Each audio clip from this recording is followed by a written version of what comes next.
अलग होगी। मतलब चर्चा करते समय मैंने जॉइंट बोला है कि दोनों विषयों पर एक साथ चर्चा करें। बाकी मैंने पेश भी अलग अलग किया है, माननीय मंत्री जी ने पेश अलग किया, मैंने भी अलग अलग बोला, लेकिन चर्चा करते समय जॉइंट करने के लिए कहा है। Shri Manish Tiwari ji. Thank you very much, Mr. Speaker, sir. I rise to oppose the introduction of the Constitution 129th Amendment Bill 2024 and the Union Territories Laws Amendment Bill 2024. Mr. Speaker, sir, beyond the 7th schedule of the Constitution is the basic structure doctrine. And that basic structure doctrine spells out that there are certain features of the Indian Constitution which are beyond the amending power of this House also. One of the essential features is federalism and the structure of our democracy. And therefore, the bills which have been moved by the Honorable Minister of Law and Justice absolutely assault the basic structure of the Constitution and are beyond the legislative competence of this House, and therefore they need to be opposed ab initio, and the introduction of those bills have to be stopped. Number two, Mr. Speaker, sir, how is it possible under our constitutional scheme that the tenures of the state legislatures can be made subject to the tenure of the national legislature? That is completely an antithesis of the constitutional scheme. There is absolutely no way under the Indian constitutional scheme where the states are separate constituents and equal constituents, the term of the state legislatures can be made subject to the term of the national legislature. And my final point, Mr. Speaker, sir, India is a union of states. Article 1 of the Constitution states that India is a union of states and not vice versa. And so therefore, this excessive centralism which is sought to be brought into existence by this bill absolutely militates against the constitutional scheme in its essence, in its entirety, and in its very object. And therefore, Mr. Speaker, sir, I would once again like to urge this House that the introduction of the bill and the consideration of the bill, because of the basic structure doctrine enunciated by the Supreme Court in the Kesavanand Bharti case, is beyond the legislative competence of this House, and therefore this bill needs to be withdrawn immediately. Thank you, Mr. Speaker, sir. Dharmendra Yadav. धन्यवाद अध्यक्ष जी। मैं इस संविधान के 129वें संशोधन अधिनियम के विरोध के लिए खड़ा हूं। अध्यक्ष जी, मैं समझ नहीं पा रहा हूं, अभी 2 दिन पहले संविधान को बचाने की, संविधान की गौरवशाली परंपराएं की कस्में खाने में कोई कमी नहीं रखी। 2 ही दिन के अंदर संविधान की जो हमारी मूल भावना है, 2 ही दिन के अंदर संविधान का जो हमारा बेसिक स्ट्रक्चर है, 2 ही दिन के अंदर संविधान का जो हमारा संघीय ढांचा है, उसको खत्म करने के लिए संविधान संशोधन बिल लाए हैं। मैं मनीष तिवारी जी से सहमत हूं और अपनी पार्टी और अपने नेता आदरणीय अखिलेश यादव जी की ओर से कहना चाहता हूं, ये बिल पूरे देश के जो अलग अलग भेष, भाषाएं, संस्कृति, क्षेत्र की जो मान्यताएं हैं, जो हमारे संविधान निर्माताओं ने बहुत सोच विचार के मंथन अध्ययन करके ये संघीय ढांचा तैयार किया था, राज्यों का गठन भी किया था, संस्कृति के हिसाब से, क्षेत्र के हिसाब से, भाषा के हिसाब से, परिस्थितियों और समय के हिसाब से। मैं नहीं समझता अध्यक्ष जी, मुझे कहने में कोई संकोच नहीं, उस समय के हमारे संविधान निर्माताओं से विद्वान, बाबा साहब भीमराव अंबेडकर से ज्यादा विद्वान इस सदन में अभी कोई नहीं बैठा, मुझे कहने में संकोच नहीं है।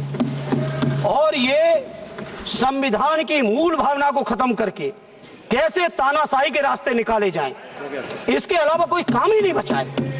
आखिर ये मनीष तिवारी जी ने कहा, कहीं एक विधानसभा के चुनाव अगर कोई अविश्वास आता है, अगर बहुमत नहीं मिलता है, तो क्या पूरे देश का चुनाव कराओगे? पूरे देश का चुनाव कराओगे? और ये लोग एक देश एक संविधान एक चुनाव की बात करते हैं।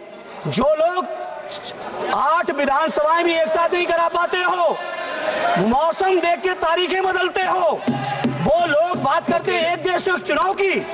इसलिए अध्यक्ष जी, मैं अपनी पार्टी की ओर से, अपने नेता आदरणीय अखिलेश यादव जी की ओर से इस बिल का पुरजोर विरोध करता हूं और आपके माध्यम से देश के जनमानस से कहना चाहता हूं, ये भारतीय जनता पार्टी के लोग तानाशाही लाने के नित नए रास्ते लाते हैं। जो 8 विधानसभाओं का चुनाव एक साथ नहीं करा पाए, 4 राज्यों के चुनाव एक साथ नहीं करा पाए, वो पूरे देश की लोकसभा और सारे प्रांतों की विधानसभाएं एक साथ कराने की बात करते हैं।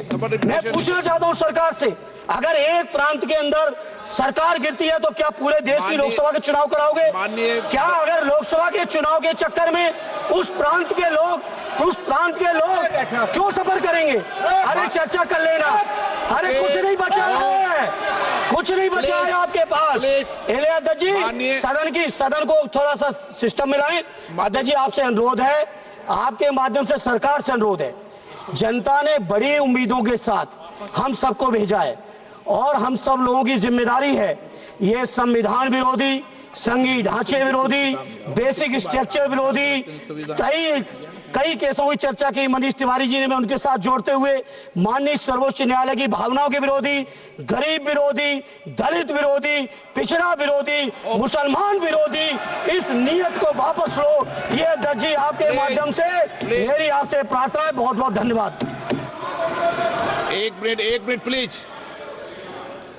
माननीय सदस्यगण, हम संसद के अंदर हर विषय की अलग अलग प्रक्रिया होती है। जब राष्ट्रपति भाषण होता है, जब बोलने की प्रक्रिया अलग होती है।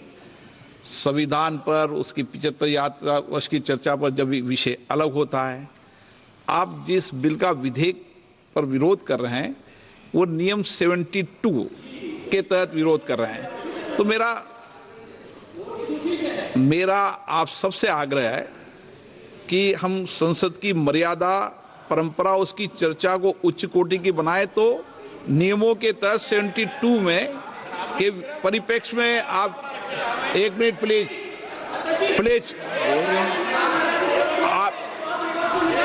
आप प्लीज,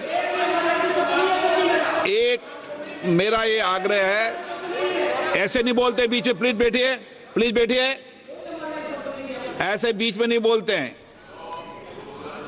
मैंने इसलिए आपसे कहा कि मैंने किसी को नहीं कहा कि मर्यादा बोली।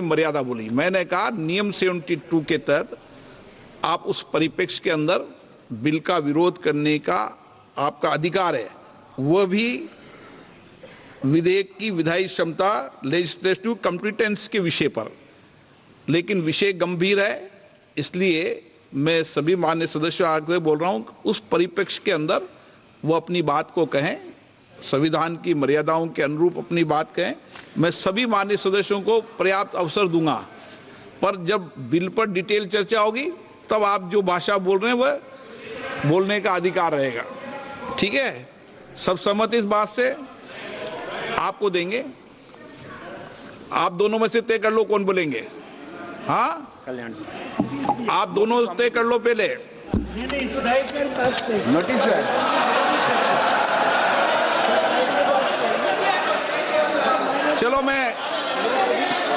चलो मैं दोनों को 2-2 मिनट रख दूंगा। पहले Kalyan Banerjee. Under our constitutional scheme, the basic structure of constitution is read in between the lines.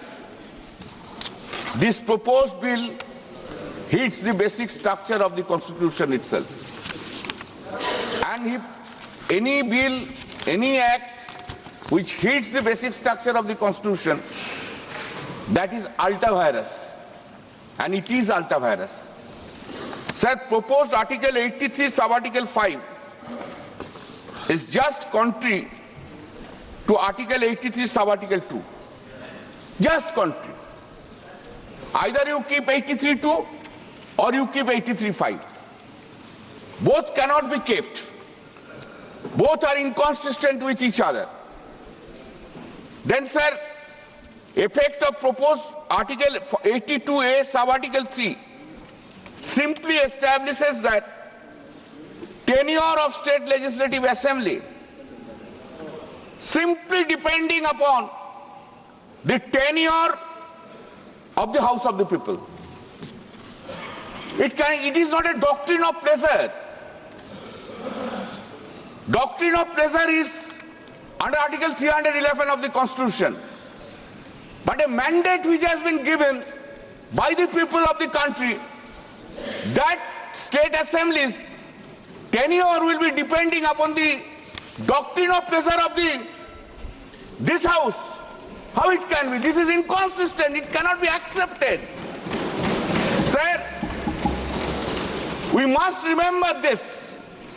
State government and the state legislative assembly are not subordinate to the central government or to the parliament itself. This parliament is having the power to legislate law under the 7th schedule, list 1 and list 3.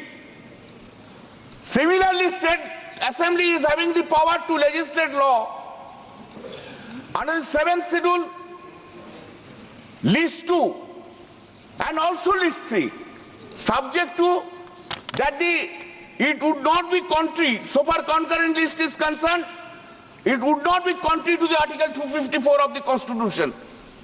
Therefore, by this process, the autonomy of the state legislative assembly is being taken away. That is ultra vires. That is hits the basic structure of the Constitution. Sir, Article 82 or sub-Article 5. Unfortunately, I can't think about it. I can't think that Article 82 sub-Article 5 is giving an uncanonized power to the Election Commission of India. Though we don't have any value, we don't have any value, then the Election Commission of India will decide everything. Till doomsday,